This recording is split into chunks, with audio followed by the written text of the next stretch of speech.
Brett is the executive director at the nonprofit the GreenHome Institute, an organization with a mission to empower people to make healthier and more sustainable choices in the renovation and construction of the places we live.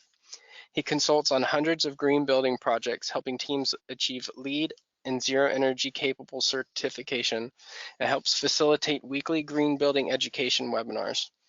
Brett lives with his family in West Michigan, where he enjoys microbrews, gardening, and Pure Michigan. And with that, I'll hand it off to Brett to begin today's presentation. Well, hey, welcome everybody. And real quick as we get started, I want to say a huge thanks to one of our top tier sponsors who allows us to be here, SREnergy.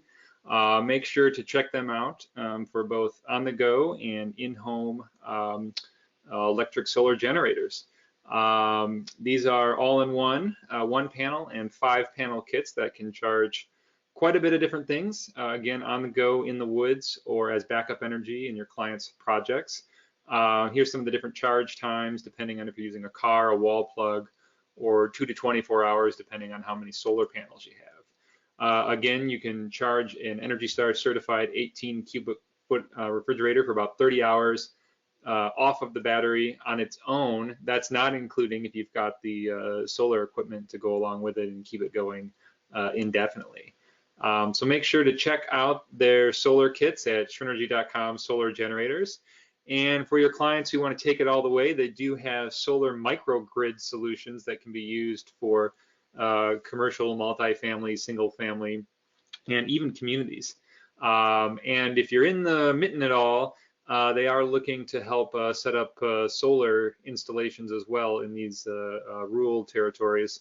And so check that out if you've got more than an acre of land and you want to go solar on it. So big thanks to SREnergy there. All right, so Zero Energy terms, certifications, and tips to getting there. The GreenHome Institute is putting this session on, and we are a nonprofit with a mission to empower people to make healthier and more sustainable choices in the renovation and construction of the places we live. We do education and green home certification as well. This course is approved for 1 hour in continuing education units, GBCI, BPI, AIBD, NARI Green, as well as AIA Health, Welfare, and Safety, which may make it applicable for your local state-based design or contractor license. As we get started here, I just want to talk some numbers. Zero Energy is emerging like crazy. Just as over since 2016, there has been a major increase in buildings that are committed to zero energy or reporting that they're on track to zero energy or zero energy ready. This is a report by the New Buildings Institute. And here's some more numbers that drill down into the residential projects. Over 6,000 buildings in 2017, up from 4,000, 13,000 units, up from 8,000 in 2016. And you can just see the significant growth here on the right side of building 70% in zero energy units over 2016. Just phenomenal. And so the movement is happening, and we hope to help you be a part of it. So the question we ask is, what does zero energy mean? So when I say zero energy, what are you thinking in your head? What does it mean to you? What kind of terms and definitions do the industry think when that term is being thrown out there? And so there's just a huge laundry list of terms: net zero energy, zero energy, zero net energy, zero energy buildings or ZEBs, net positive, zero energy ready, no utility bill, zero carbon, off-grid, and zero energy capable, just to name a few. There's 30 or 40 other terms that get thrown out all the time. And so really what we're experiencing here is the Wild West of zero energy. And so what that kind of means in one sense is there's a lot of innovation going on, a lot of ideas. We're really in that early adopter stage. And so, we can kind of start just creating and trying new things and seeing what works and what doesn't and what gets us to our targets. But on the flip side, it also might create market confusion. It might create what we call zero washing. And so there are benefits and drawbacks to being in this stage. And so what we want to do is start to define what it is, help you understand what's available out there that is defining it. But before we get to that, let's spend 1 minute defining what we believe it is not, which is very important to do as well.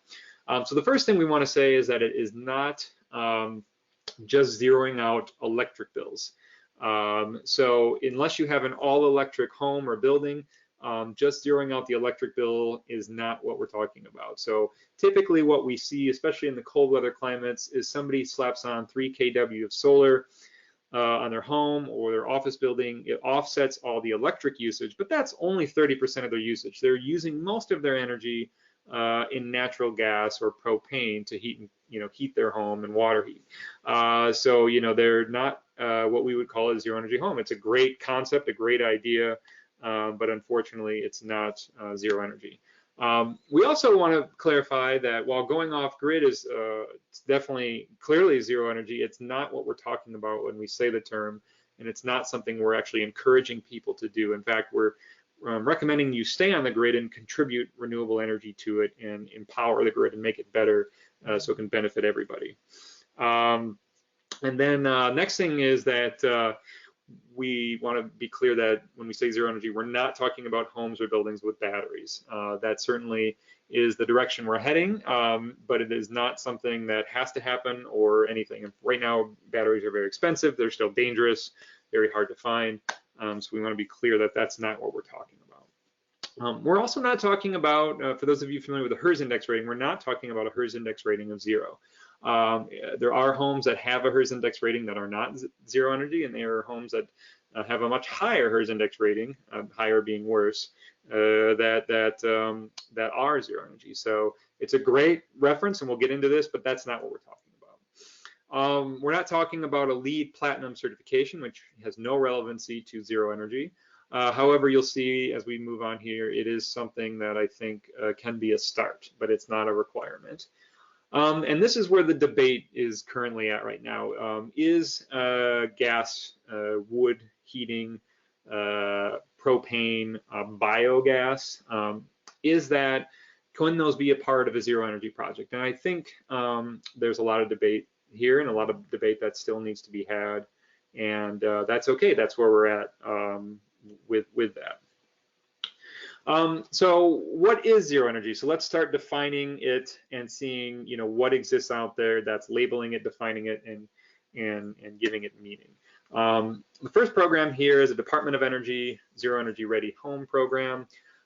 This program is actually, unfortunately, at this point, not applicable to commercial buildings or single-family minor renovations. However, the DOE has told me that they are launching a commercial program. So right now it's more just applicable to major gut renovations, single family homes, multifamily, and up to 4- or 5-story mixed use mid-rise. So the program starts with the energy efficiency rating called the HERS index rating, which is applicable to all low-rise, mid, and even some mid-rise buildings and single family. And then it builds itself off by requiring Energy Star version 3 certification and IECC International Energy Code compliance to 2012, maybe even 2015 at this point. And then it tacks on indoor air quality as a requirement, so ensuring that the home is healthy for your clients. And then that's from there you can follow the rest of the programs that hit 0. So what do they require? What they're looking for basically is a home that's ready to go 0, that it's got solar, enough solar to hitting the location, that the site is not completely shaded out by trees or another building, and that there's enough roof space facing in the correct direction to eventually add solar panels when you can. And so here's, the only multifamily project I could find that's certified in Ithaca, New York, with a HERS index of 26. You can see up top there, right up here, that it's ready to go, and they got the solar hot water up here, and they can just add the PV in the future, and then they'll be theoretically net 0. And then you've got here in our neck of the woods a single family Habitat for Humanity home certified to be this program, and then they can just add solar and away they go. So this program costs somewhere between $300 to $2,000, and that's really just for the energy rater fees. The DOE actually is subsidized by the taxpayer, so they don't charge any fees for this program. It's just through the extra costs that the third-party energy rater incurs of their time to go through the checklist and make sure everything was done right when they visit the site. So some of the benefits are you can get certified at construction, you can do combustion, it's getting very popular. The downside to it is you've got to do some interesting recirculation loop stuff that might not ever really save energy in the water heaters.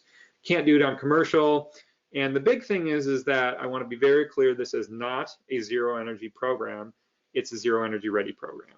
But I put it in here because it gets us close, and because there's a lot of market confusion with this program. You know, the paper picks it up, the local newspaper, and they're like, oh, this is a zero energy home.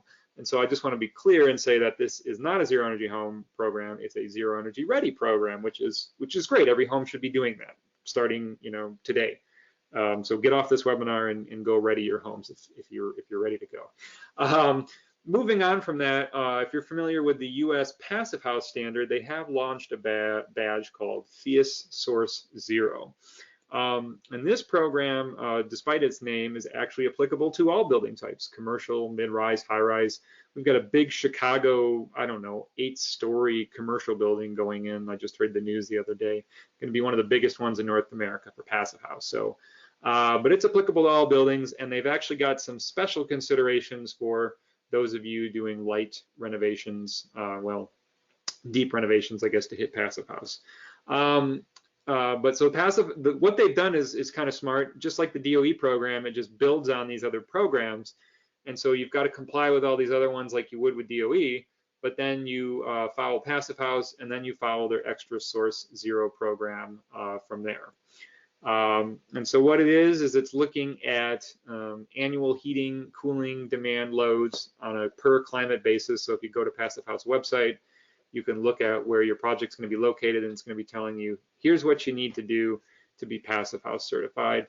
And then you've got to follow all these air tightness standards. If you're not familiar with Passive House, go look it up. But it's got a lot of prescriptive standards to it. Energy per person. And then from there, you simply just need to source all your renewable energy to match your energy load right on site, and then receive the Source Zero badge. Easy, right? So here's a project. I could only find 2 projects that actually have achieved the Source Zero badge, and you know, no surprise that it's you know, over in Oregon, and I think there's another one actually somewhere down in Missouri that is, you know, completed. So you can go to their website and see, you know, what projects are out there. Passive House itself is a very, very expensive program. It requires, you know, anywhere from $1,000 to $33,000, whether you're a member or not. And then you have to have a certified Passive House consultant. Well, you don't have to, but usually if you want to get it done right, you need them. And then you have to have the certified Passive House rater doing all the inspections and testing on top of all the hard costs to go into the, you know, it's a very expensive program. Again, you know, growing in popularity.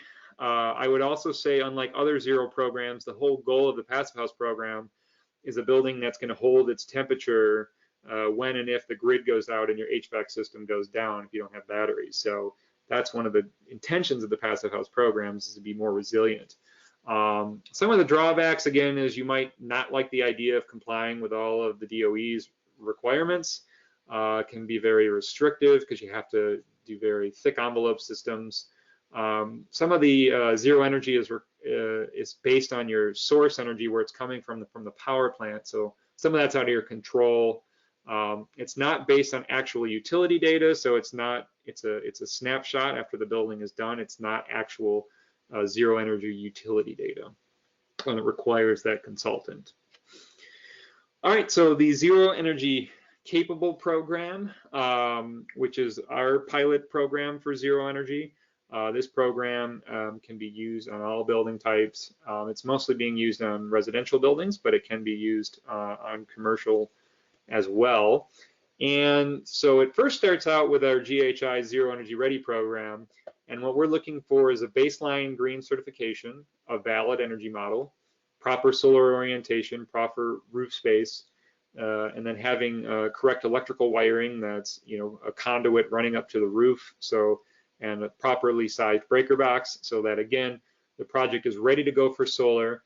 And then we use the PV Watts system or a professional solar quote that says, hey, this building actually could get to zero based on the quote we have, but you don't have to go out and purchase the solar until the client is ready. Or wind works or water works too, but mostly solar is what we look at. So here's a Zero Energy Ready program, certified home over in Michigan called Deer Haven. We have a tour of that on our YouTube channel. You can check it out. And then from there, we have our Zero Energy Ready program. And the whole concept of this program is having a valid energy model that shows near net zero using one of these nationally adopted tools. And then, it just needs to be designed, built, and tested, plus the green certification baseline to show that it can get there. It doesn't actually have to report any utility data. So this is something that can be done during the construction process before the project is sold. And I know some of these models don't always have all the energy efficiency things in them, so we do review alternative energy saving ideas, on top of the energy models. And so here's a community of 10 homes that's certified LEED Platinum and Zero Energy Capable, and we have a film of this on our website up in Traverse City, Michigan, Climate Zone 6, very cold. Here is us in Minneapolis, just north of Minneapolis, with a home that's a power plant almost. We have a tour of that as well that's also certified Zero Energy Capable. And then we're also underway certifying these community in Fort Collins, Colorado, multifamily and single family development under Zero Energy Capable. They've already achieved the DOE's program as well as a baseline. And then lastly, we have our Zero Energy Hero Award, and this is an award that can be a standalone, or it's ideal for your clients or tenants who want to actually prove their zero energy after the home is built. They can submit their utility data, and as long as they can show a zero or net gain of consumption, they will be awarded on an ongoing basis. And we like to kind of do an interview and understand, how they got to zero, what they had to do, did they have to sacrifice anything? And then if they didn't make it to zero, we actually like to figure out what happened, what went wrong, and sometimes the lessons learned are even better. So again, this is Matt Grokoff. This is some of the homeowners at Habitat for Humanity who have actually achieved zero. These folks here on the right actually are 5,000 kilowatts over, including their electric car down at the bottom. So, pretty phenomenal. And even if you didn't follow our Zero Energy Capable program certification, you can actually still submit to be a hero, again, as long as the bills net out. And actually, here is a commercial building, Build Equinox in Illinois, a manufacturer of smart ventilation systems that in 2016 and 17 also became a Zero Energy Hero and netted out with a 502 kilowatt hour gain. No gas used on the site, and they're manufacturing everything right in America. So the whole concept is Zero Energy Ready, add the solar panels, become capable, and then report the data and become a hero. And that's kind of the ongoing process and the ideal goal. So the green certification fees, that can depend on where you live and everything. Those prices can range, and those can be somebody else charging those, so that can range. And then there's the energy rater inspections, which typically are part of those fees. And then right now, our Zero Energy Capable certification is actually free on top of that, during our pilot program. So again, the benefits are certified during construction. We can certify plans. We do currently allow combustion. No cost right now, allows more choice, and there's an ongoing awards piece to it, so your clients can, keep, touting their success. You can keep touting your success as a builder and verifying you've done, everything right, and use that as a marketing tool. You might say that you don't want to follow the green certification programs, so that could be a drawback. We don't have any resiliency requirements, and it's not very well known yet, so that that could be a downside to it. All right, so the International Living Future Institute developed by the Cascadia Green Building Council, has launched the most internationally recognized zero energy program to date, has the most homes and buildings certified in it, and that's called the Net Zero Energy Building Certification. And they've also launched just recently a zero carbon certification. And both of these can be used on all building types with some exceptions to rehabs and renovation. So all commercial, they even certified a sailboat, I believe, in the park. So you can see here for new, they want you to hit some basic energy requirements of 32 kBTU per square foot per year. And then for certain types of projects, or a 25% reduction from ASHRAE 90.1 2010. And then for existing, they don't have those same requirements for the energy baselines. And then one thing to point out is that they do allow combustion on existing homes, but down here at the bottom left, they do not allow it on new homes. No combustion at all, not even a fireplace unless you're in a rural area. And these are just a bunch of stuff here, but basically for the zero carbon program, they're saying you don't have to be zero on site, you just simply need to offset your energy usage with some other source, like a renewable energy credit. And so they've actually used these 6 ways, which I'm sure will change because this program just launched, but they've used these 6 sort of definitions of their acceptance of what a renewable energy credit is. The whole goal being to advance renewable energies that would not have happened without your direct support. So this is saying you don't have to be zero on your site. Maybe it doesn't make sense. You can buy that energy in some other form or fashion. So the crux of the zero energy program is basically just this. You know, this is your, there's a big documentation you have to submit, but at the end of the day, this is what you're looking for. Energy in, energy out. You know, energy in, energy out, month by month. And then you want to have a net total. So this is one of our projects that we consulted on in the Minneapolis area, and you can see at the end of the year, it netted in a gain of excess of 5,000 kilowatt hours. So they just need that number to be zero, and it has to be real based on actual utility usage a year later. And so you can see this is how their programs build zero carbon, and then if you can make the energy zero on site, you can get the zero energy certification. And then you can receive your Energy Pedal certification if you can be a net positive building generating 5% more than you use, and then having a resilient power system on site to buffer against outages if and when they do occur, to keep systems running that keep people safe and healthy within the building. So they've kind of got this sort of tiered approach that goes from off-site to net positive resiliency. Very interesting. So here's, like I said, a project that we worked on that's zero energy capable certified and the Living Buildings zero energy certification as well. Here's an example of a library that they certified. We had nothing to do with in California. Here's an example of a multifamily development that they certified in Seattle, I believe. And so you can go to their website and check out all the cool projects they did and how they did it. And then, oh yeah, and here's Burbeck at Beacon Springs. This is the 2nd ever certified Living Building Challenge single family home in the universe. So pretty cool, right in Ann Arbor, Michigan. And we have a film of it on our website too. But it went above and beyond zero and achieved some other cool sustainability metrics as well. So this is a very, very expensive program as well. The zero energy and zero carbon programs cost about $1,200 for single family, $2,200 for commercial certification, and that doesn't include any of the other energy testing or design or consulting. That's just the certification fee. Certainly not as much as Passive House by any means, and in actually some degree might be cheaper than LEED in many ways. And then if you want to get the pedal certification, that's where the price can go up significantly, up to $12,000, depending on how large the building is. And then again, we just kind of said, based on what we've talked to and listened to people depending on how big the project is, some of the consulting fees to help with the documentation and actually getting there, can be pretty extensive if the team doesn't have a lot of experience. Benefits: most recognized international zero energy program out there. You get the certification based on the project reality, that it actually has to show me the data, right?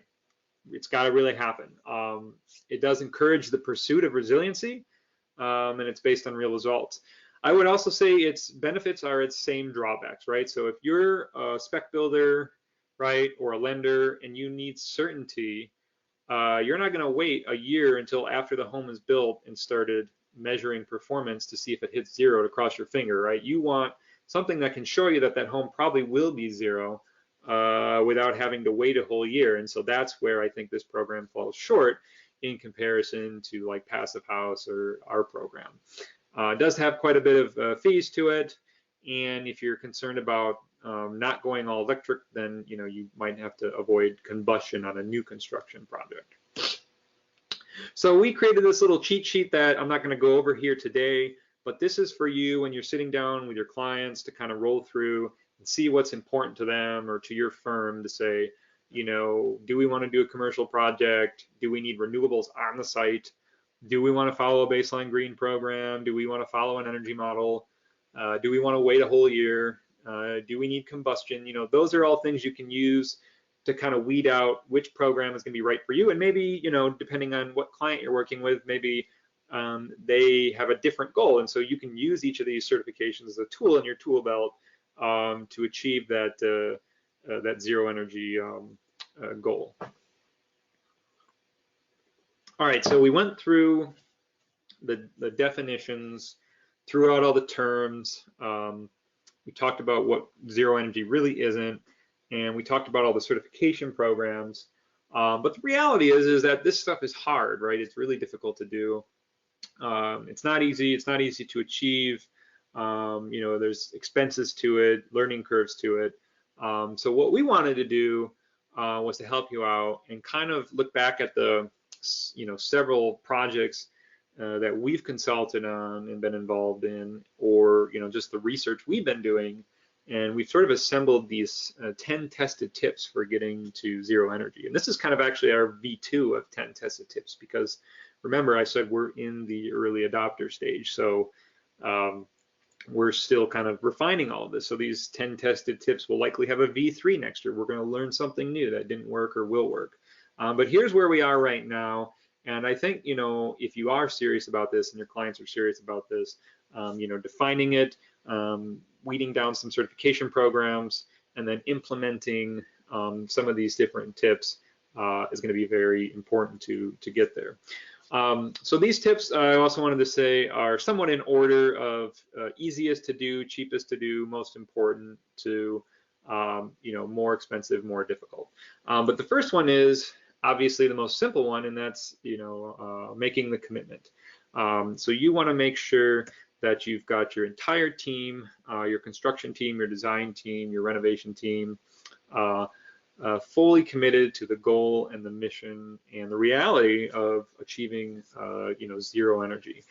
There certainly might be some naysayers on the team who you've hired, and in some ways I think that's okay, as long as they're contracted to actually attempt to achieve the goal, and as long as they're giving you constructive criticism about why some idea you had is impossible, I think they can be very helpful, rather than a bunch of people sitting around saying with their heads in the clouds. So it's very important though to get people committed and to sort of to try to facilitate the people who believe it can't be done, who you've hired to be on your team. And that may or may not include the ultimate end owner. If it's like a spec building, in some ways sometimes you can get a lot done without them being involved and just hand the project off to them and then give them ideas on how to operate it. And other times it might be, you might really want that owner at the table because they're the ones who are going to have to make sure that this is actually achieved during the operation stage. You also might want to go and actually hire somebody who's done this before. So there's the Zero Energy Project. They've got a list of home builders who are not paid to be on there, who've sort of listed themselves, who've achieved zero energy. There's architects who've done this before. We've got a list of folks who've done it before. So maybe bring someone like them on the team to sort of shorten that learning curve and make it a lot easier. And then the other thing you're going to do is you're going to be going through the preliminary design process with your team.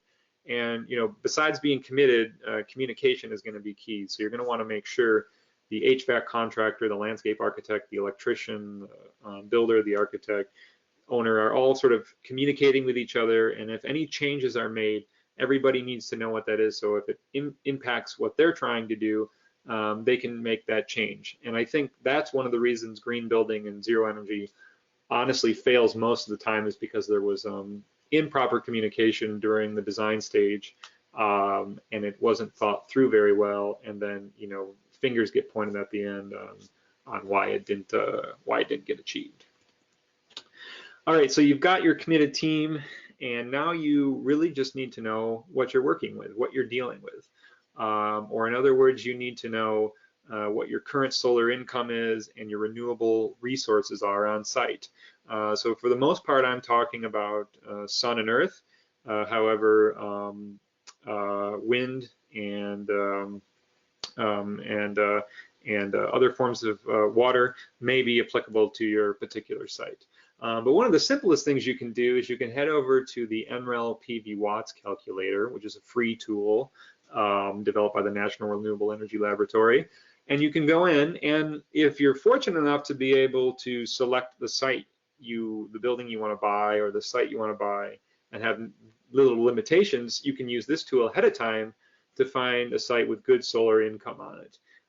If you're limited to like 3 different sites, then you can try to assess the one that's the best. And if you're limited to one site or a specific building that you have ownership of, well, you can still make an informed decision using this to see what's there before you get started too far along in your plans.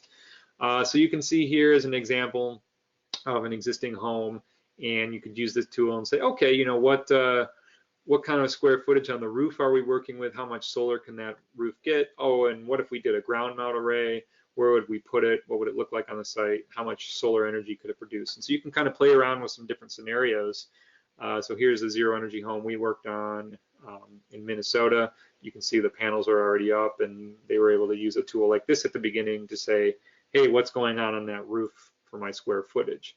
And then again, you can find an existing lot. So right now on this lot, this photo was taken a year ago, but now there's actually a zero energy ready home on this lot. And so you could see, hey, where do we want to put it on the lot? What way do we want to face it? Or do we want to do a ground mount? You can kind of mess around with the tool and draw that out. And so you can see here's a picture of the home there with a little bit of solar already put on it to help them get there. So you can see after that, it kind of kicks back the kilowatt size that you drew out, and then it gives you information on each of these things to help educate you on what they mean, like what the tilt of the arrays are and what the averages are, what direction the array is facing.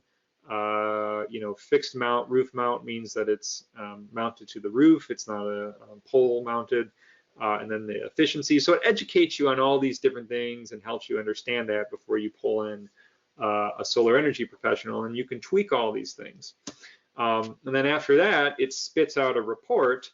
And in that report at the top here, I think is what's key, because this is saying if you were to put solar in the way you had described it, in the efficiency and the direction on the site where you said you were going to put it, here's what your average kilowatt hour year would be, and it gives you a little conservative range, so it goes on the lower end. And this is where you actually have to design backwards from here. So if you're trying to get to zero energy, you know that you need to design a building that doesn't use more than 18 or 17,000 kilowatt hours a year, because that might be the limit of how much solar you can put on right there on that site. The same thing goes for geo. Now, not all buildings require geothermal to go zero. In fact, many often don't anymore. But if you've got a need for that, you can do a geo assessment of the site and make sure you pick the best site for solar and geothermal. And so obviously, if you can do a horizontal loop, it takes up a lot more room. But if you can do it without killing a bunch of trees, you can save somewhere between $2,000 to $7,000, depending on where you're at in the ground and everything, versus doing a vertical loop. So again, you might want to find a site that is horizontal loop ready, or you might want to find a site that has a pond or a lake, which is much more efficient in regards to geothermal energy. And then of course, again, if you're in a good spot for wind, have to get it up really high, but you might be using that too. We don't see it ever though. So, all right, so you've made the commitment and you've determined your solar income and your renewable energy resources of the site. And now we want you to work with the sun. Most people, I think, are getting away from just working against the sun, but what they're really trying to do is just keep it away, right? Just get it out of here, and stop it from overheating the house. But I think there's ways that you can actually work with it instead to take advantage of free passive heating, cooling, and ventilation. So you can see here is a zero energy ready LEED Platinum home in Michigan. And because of this hot tub here, it's not zero energy. This thing dragged it down. But if they slapped on another panel here or two, I think they would get there. But anyway, they're close. And you can just see this long north or east-west access. You can see the overhangs here to keep the sun out and let natural light in when it's needed.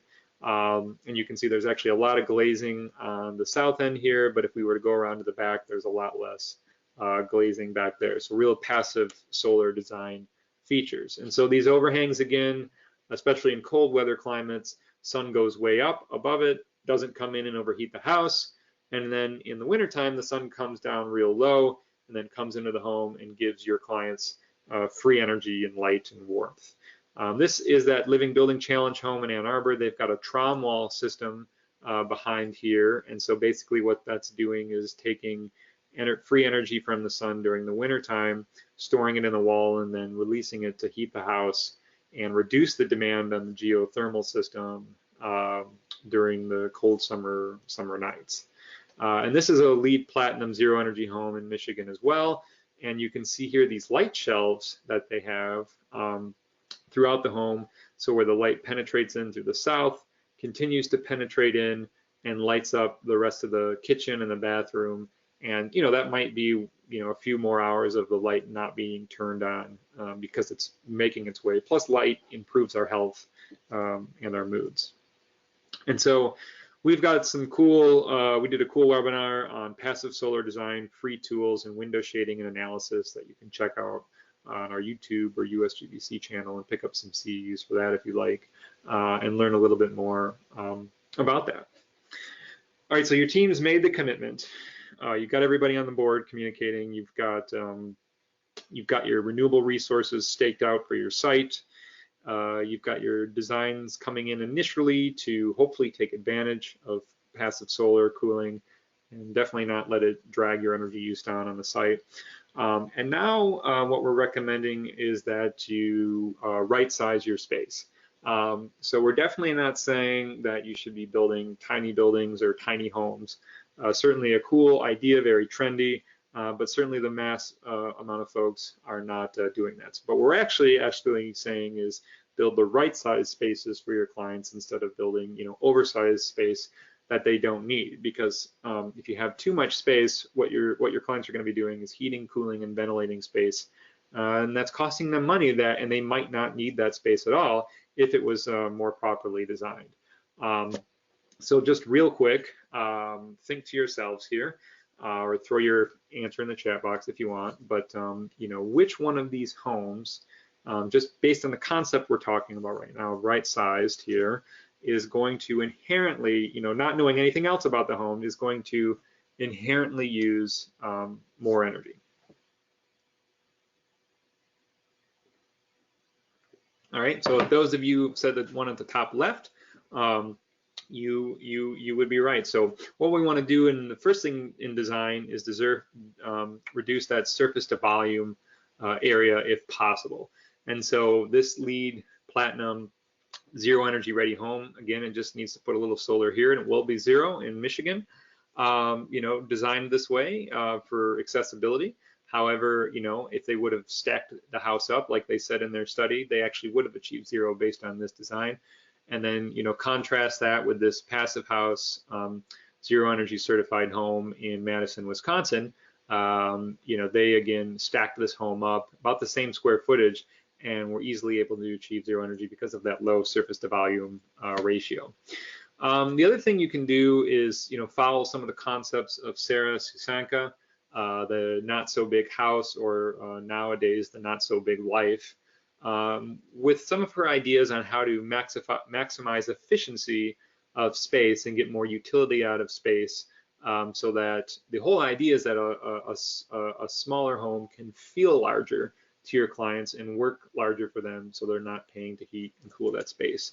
Right here in Grand Rapids, Michigan, we've got our entrepreneur that just started up called Urbaneer, and they're launching some really cool products and design concepts to help maximize and right-size spaces and give them products more utility to your clients. And then this is a cool thing I ran across on the Tree Hugger website. It's a house in Portland, of course, Portland, Oregon, and they've got a bookshelf that actually serves as a wall to the bathroom. So the wall is the bookshelf. It's a 700 square foot home, but it looks way bigger if you look at it. They've got a sink toilet, so they didn't have to have the bathroom a little bit larger for the separate sink. It's actually a sink toilet. I'm not necessarily recommending that, and I just learned about that for the first time, but they took maximizing, right-sizing space to the extreme, so kind of interesting there.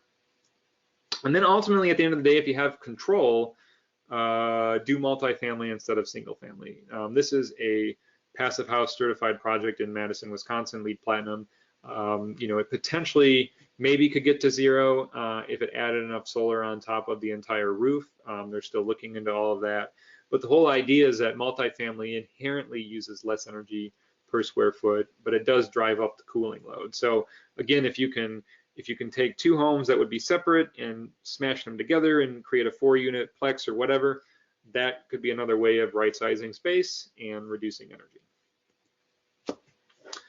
All right, so you've got the committed team, you've got your renewable energy resources staked out, you've got your designs geared up to take advantage of the sun and right-size the space for your clients. Now we need to start looking at the thermal envelope and really pecking away at that before we get to anything else. This is going to be very important, and in some ways, maybe even more important and more beneficial for some clients than the passive solar and the right-sized space piece. Now, the thing about passive solar and right-sizing space, some of that can be free, some of that can save money, whereas this, at the end of the day, we're going to be asking you to slightly increase the budget at the beginning of the project to have massive payoffs to your clients at the end of the project. So what do I mean? So this is Sam Popes from the Ecometric home, just showing off his home. We have a whole video of his passive solar, zero energy ready home on our website. But he's looking at his, very thick double studded walls, which is one of the tools he used to get a super thick, almost passive house type wall. So, what we're looking at here are wall assemblies that are somewhere between R20 and R60, depending on what climate zone you're in. So, thick and very well insulated and air sealed walls to get there. We're looking at attics that are anywhere between R30 and R80, air sealed and then fully insulated to achieve, these types of strategies. Again, depends on what climate zone you're in. And then, like I know here in the cold weather climate zones, we really want to see that 4 inches R20 slab foundation to really keep that heat from escaping into the earth. And then for windows, starting out, again, depending on your climate zone, starting out at around a 0.21 U value, which translates to almost 5 R value, or 0.2, just to round up, and then you've got an R5. Really starting there and then seeing if you can get up to R7, R8, R10 without increasing the cost too much. But you really want to start at that R5 window, and then also worry about solar heat gain coefficient depending on where the window's at and where, what climate zone you're in, of course, too. And then lastly, of course, we want to see super low air infiltration numbers. So Passive House used to just kind of have 0.6 air changes per hour. They've actually changed that measurement because it rewards larger homes and punishes smaller homes. So now they have like a 0.005 at 50 per 50 square foot of envelope. I forget the exact metrics, one of the slides back. So it changes a little bit, but you really, really want to try to get into that 1 air change per hour as a sort of a rule of thumb to have a super tight house, especially as the climate gets colder. And so some innovations in this area. I mean, there are now what we call structurally insulated framing systems. So these are stud systems that are 2x6, could be 2x8 eventually, and they're sort of pre-insulated, and so they cost a little bit more than a regular stud, but they come insulated, and they could be one way to beef up the R value of the wall without using exterior insulation, which is a good idea, but can be very expensive and labor intensive. So it's just sort of an innovation to kind of drive that cost down for your clients. The other thing you want to do, of course, in these passive house type homes is use an energy recovery or heat recovery ventilator to bring in balanced ventilation and make sure your clients are healthy, because the home's going to be real tight. There's not going to be any air coming in, so you definitely don't want to make your clients sick. So this is a picture of me in my old house, looking at my energy recovery ventilator that I added after I tightened the house up.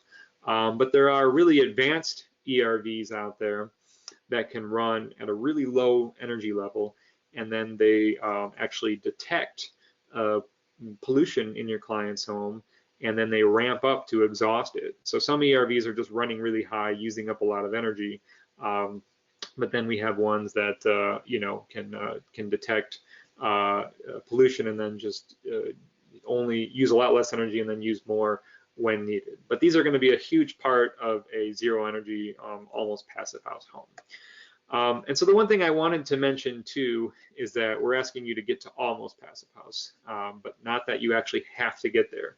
And that's okay, right? You're going to try your best to get as close as you can, and you can go to CEUS or the German version, and you can kind of look and try to follow their rules as close as you can.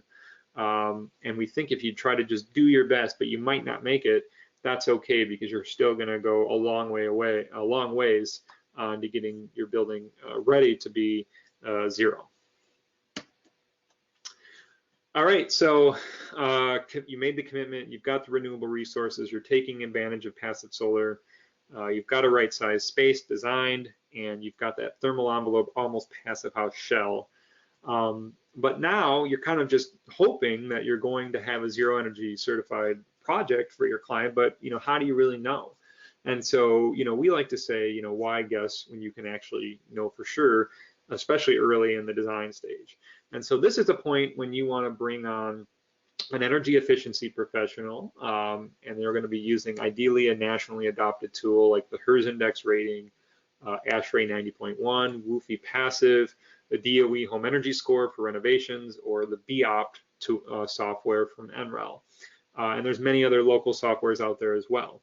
But what they're going to be doing is sort of taking your plans that you just put together based on those other principles we talked about, and they're going to be tossing it into their calculations and working with you on that, ideally coming up with, hopefully if you've got a really good energy rater, they're going to be coming up with ideas for you to improve it even better, cost benefit analysis. But what they're going to do is they're going to come up with this, and ideally, if they're using something like REM rate through the HERS index rating, they're going to have a breakdown of where energy is being wasted in the house. And so you can see in this particular home we're looking at, the above grade walls are using a ton of energy. So this could be a great place for them to say, hey, look, on your current plans, your above grade walls are using a lot of energy. What if you did 24-inch on center? What if you did a structurally insulated framing system, or added 2 inches of continuous? What can we do to get those numbers down? And that's something you want to do early in the design stage. You don't want to be trying to figure that out when the foundation is being poured. The next thing they're going to do with the software is they're going to take a look at end fuel use and costs by heating, cooling, water heating appliances, and then solar generation, and then trying to again figure out where your energy and costs are going to go for your clients. And then at the end of the day, what they're going to be doing is trying to generate a report based on your design that says, you're at a 0 kilowatt hour load, or negative for a little bit of a buffer. So that's kind of that number you want to see at the end before you start your project. Now, once you guys get going on the construction, they're going to come in, they're going to do the testing, the blower door testing, the inspections, pre-drywall, you name it. And then they're going to come back and say, yep, based on our testing, this number hasn't changed or it's changed slightly. And then hopefully if an issue does occur where the numbers came up a little bit above zero, if it's just a missing piece of insulation or air sealing gap somewhere, you can hopefully fix it, or maybe an incorrect appliance was installed, you name it. They're to help weed that issue out. Okay, so now we've kind of talked about the really important things, and now we're going to get into some things that are, really kind of just chasing after the remaining kilowatt hours that are left. And the first recommendation we want to give is to electrify everything if possible. In some regards, electric is kind of frowned upon because there's a lot of line loss from the plant. However, they fail to understand that there is a lot of natural gas leaking going on. This is a photo of Boston from EDF, Energy Defense Fund, and it just shows all these natural gas pipelines running through the city leaking, and that's not being measured as a loss of energy. So, if you want to point the finger at electricity being a line loss from the plant, you can also say the same thing for gas. The Rocky Mountain Institute just recently launched a report that shows if we can take all of our buildings, new and existing, all electric, there's a lot of money to be saved there. So you can check that report out too, very timely for this presentation. But what that means in practice is we're looking at air source heat pumps. If you can use mini splits, you can cut a lot of money down in the cost of the ducts. If you're going Energy Star certified, you don't need to have a certified HVAC contractor to get certified, and if you're doing duct-free and mini split systems. And those ugly mini splits don't have to be the thing. You can actually hide the air source heat pumps in the walls, behind the wall somewhere. And they now have ducted systems that can be used to replace furnaces or integrated into new ducting systems for air source heat pumps. These things have really come a long way. You can see some photos here of all that. And just some more photos of how this stuff really gets hidden now and doesn't have to be that ugly head on the wall. And then, of course, if you've got a really large project, or you've got a project that's doing a renovation, geothermal is probably going to be the source to get you there, because it's the most energy efficient system out there on the market. And currently there's a 30% tax credit that has been renewed, or tax deduction that has been renewed for your clients through 2021, I believe, and it sort of tapers off from 30% from there. And then on the water heating side, you want to look at heat pumps. Now they're the most efficient. And there have been some complaints that heat pumps actually steal the heated air in cold weather climates. So they do now have ducted heat pumps where they can capture that energy from the outside. And the other thing about going all electric is that you have less hose, right? Less holes, right? Because you don't want to kill your clients. You need that combustion, that CO, to go outside. So you have less holes trying to vent that combustion, which saves more energy, more money. And then also, sometimes it's for these low load homes, if you followed the other steps, it becomes harder to get right size systems. They're typically way oversized. So a lot of these heat pump systems, air source and ground source, are now actually right sized for your project and not oversized. So that'll keep the systems running longer and help you comply with the green programs. So here's a project that they used. Built really tight. They don't have any basements. They're up in climate zone 6, very cold in Michigan, and they've got 2 mini splits and some air moving strategies in the house to help make this home all electric with just mini splits. You can see here is and then they've also got heat pump water heaters, and then there's some of the pictures right there. And then here is a renovation in Minnesota that we talked about, and their home, was, because it was being renovated and because it's a little bit larger, air source heat pumps would not have helped them get to zero, and we modeled that out to see. So they've actually, this is a tight urban lot, and they just bored vertical geowells right there in the backyard to allow this home to use geothermal energy. And then, of course, induction cooking. If your clients love to cook, go out and challenge them to buy one of these little induction cooktop testers to see, just show them, try to convert them away from gas.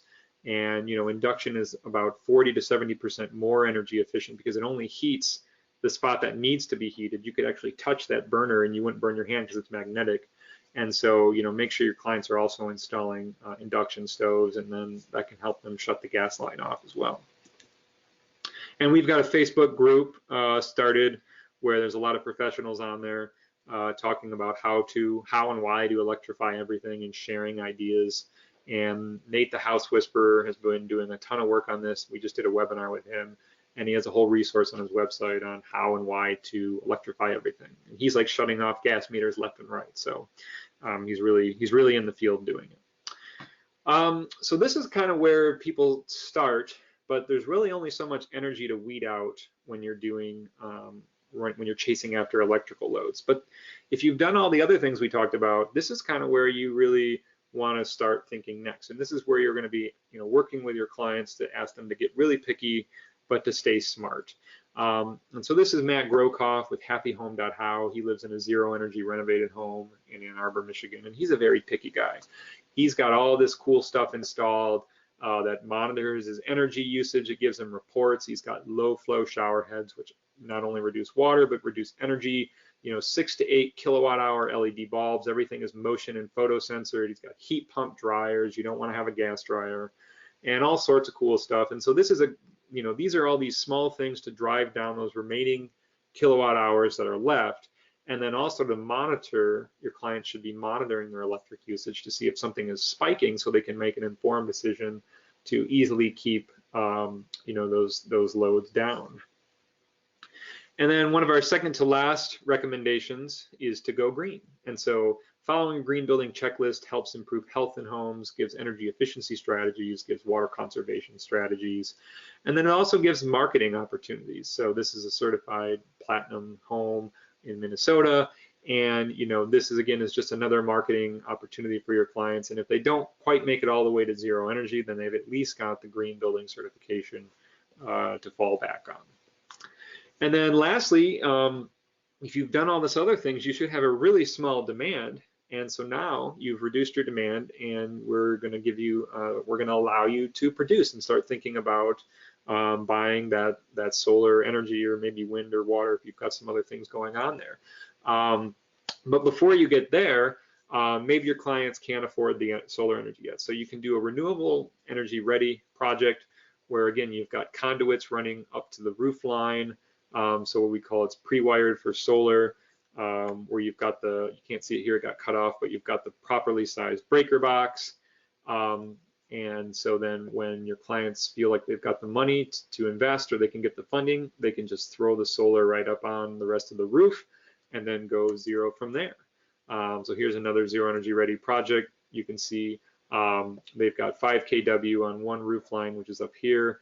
And then when they've got the funding here, they actually know another 5 kW based on their utility bills that they were assessing will drive their home down to zero energy.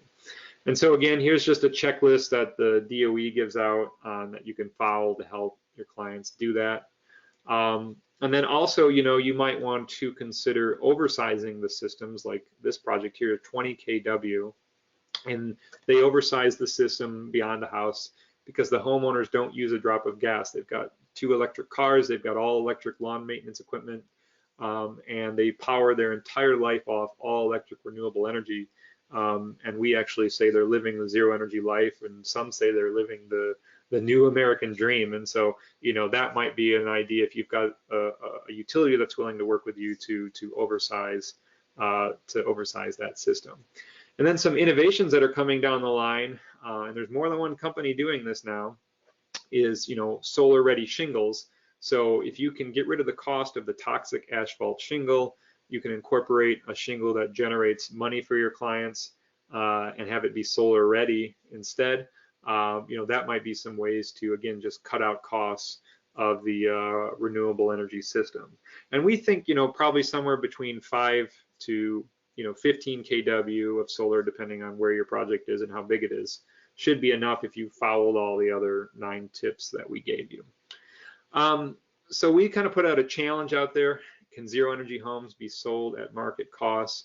And it's not easy, but we do have a session where we featured a Tennessee nonprofit called Green Spaces that's actually partnering with local builders in the region to design, build, and sell homes that are zero energy without going above the local market costs of non-zero energy homes. So we're very inspired by them, and we wanted to make sure to share their story, because everybody kind of goes back to how much is it going to cost me, and they're starting to prove that maybe it's just more of a design challenge rather than a cost challenge. So we were pretty excited to share that. So that's all I have, and I want to thank you all for listening in, and thank you for your time. Let's see here. We do have a few questions that came in throughout the webinar today.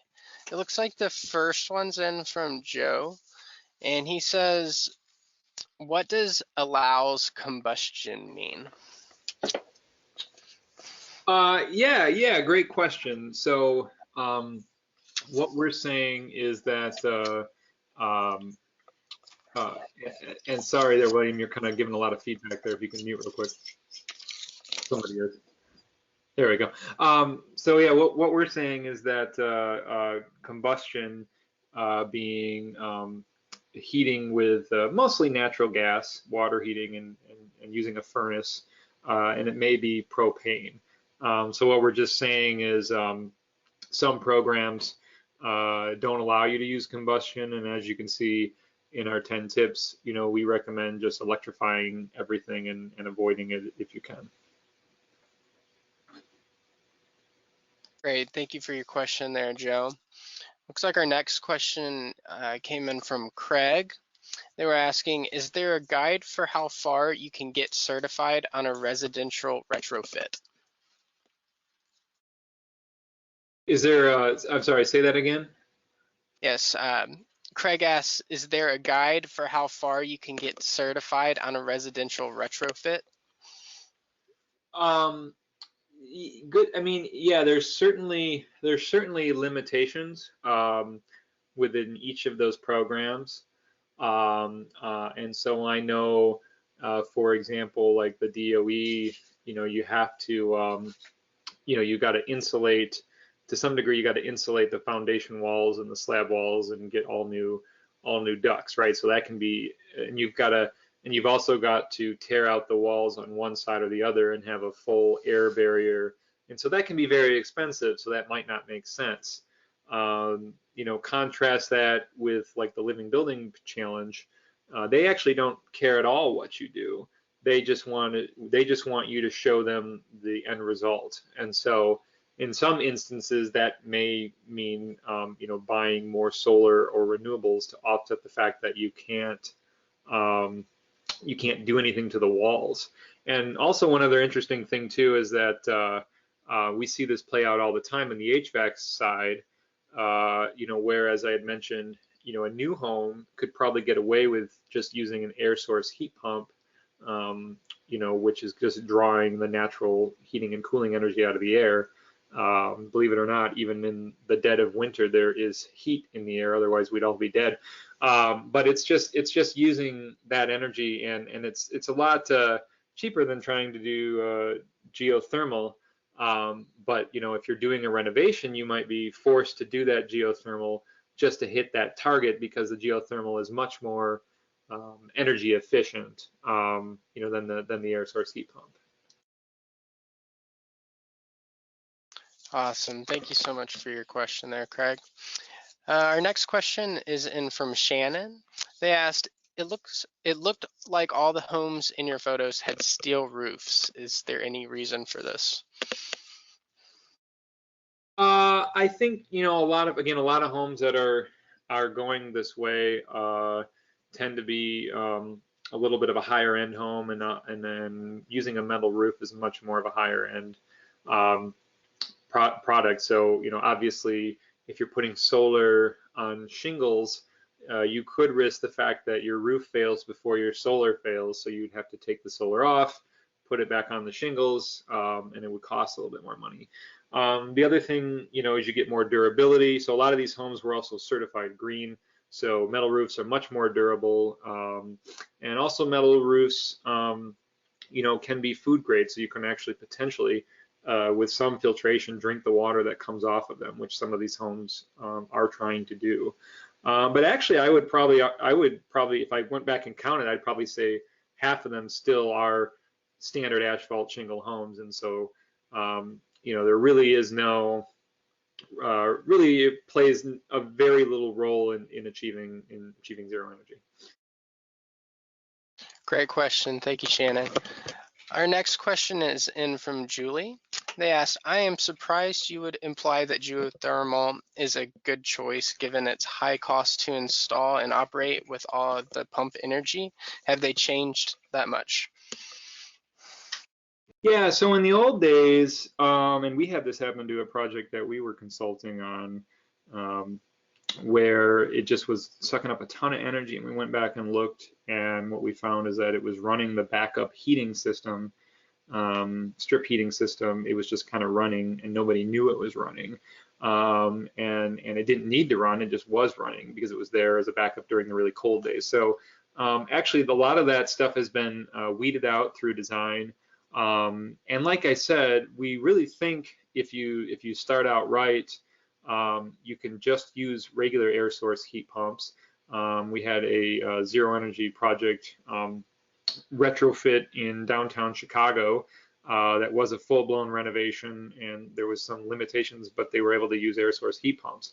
But in many other cases, that's where you sit down with your energy modeler and say, okay, there's only so much we can do to an existing home, without the expense of tearing out the walls or breaking up the slab. And that's where a lot of energy is being wasted. So the other place we would have to save would be the geothermal system, which still at the end of the day is actually the most efficient system on the planet compared to anything else, especially the newer systems. And then again, if you've got a much larger building or home, it just becomes very difficult to get enough energy to heat and cool larger homes or buildings with air source heat pumps. And so you just, again, if your goal is zero and you don't want to buy a lot of expensive solar, doing the geo is going to help, on top of the 30% tax deduction that exists. Awesome. Thank you for your question there, Julie. And I think we have time for just a couple more today. Jocelyn came in with a question, and they asked, all the cases in the presentation looked like single family. Would zero energy work for multifamily and rehab or affordable housing? Yeah, so it's a great question. I do know of some multifamily projects that are coming online that are at least claiming zero. I did show you that 15-unit one in Ithaca, New York, which was zero ready. But interestingly is that multifamily on a unit by unit basis or per person basis uses way less energy than a single family. But the challenge is the roof line. They're maximizing their space when you're doing multifamily. And so the problem is finding enough roof space for site solar. So like I showed one picture of a building, and I know they're at 25 kBTU per square foot per year, right? And they needed to get to zero. And like I said, it would be very difficult for them to weed out the rest of that energy with their roof space on solar. So they might have to go and what they call scale jumping or buying solar on a adjacent site to get there, or go out and purchase credits. So on a like I said, on a person by person basis, multifamily is way more efficient. But it's just that roof line. You really need to pretty much take up the entire roof space and maybe even then some. If you look at the Bullitt Center, which is a commercial building, in Seattle, and it's zero energy, and you look at their roof line, it extends, I don't know, 5-10 feet out of past the roof. It's like a mushroom almost, and that was required to get to zero. It's a good question though. All right, thank you for your question there, Jocelyn. All right, we have time for just one more, and we have another one in from Joe. And they asked, other than to reduce building shell area, why are so many homes being built on slabs? Yeah, I mean, reduce expense. So you don't have the expense of building that basement. Basements can be prone to fail, water issues, moisture issues. The Michigan basement, they say it's always a moldy, nasty basement. Obviously, with design and new products, we can pretty much weed that out. But yeah, that's another problem, durability failures. And then, of course, energy. Even if you have no intention of heating and cooling the basement, it still will always communicate with the first floor unless you seal it off completely. So it is going to suck up energy as well. But as far as what we're talking about here, there are zero energy homes with basements, without basements. We're just seeing more folks head towards the direction of the slab to save money and energy. All right. Thank you, guys. That does conclude today's Q&A session. And I know that there were some questions that we didn't get to. So if we didn't get to yours today, we'll follow up with any remaining questions via email. With that, Brett, do you have any final comments or advice to leave us with today? Yeah, again, I just wanted to thank everyone for joining us. Thanks all of our sponsors, our members, our board of directors to allow us to do what we do. And we hope that you can just go out and just make your best attempt at doing this if you have a project coming up, and just try. And even if you can go to building a little bit above code or better than code on your next project and just start taking steps, that's all we can ask for. And if you want to throw any questions my way, my email's right there on the screen, brett.little@greenhomeinstitute.org. But otherwise, I hope everyone has a great rest of their week.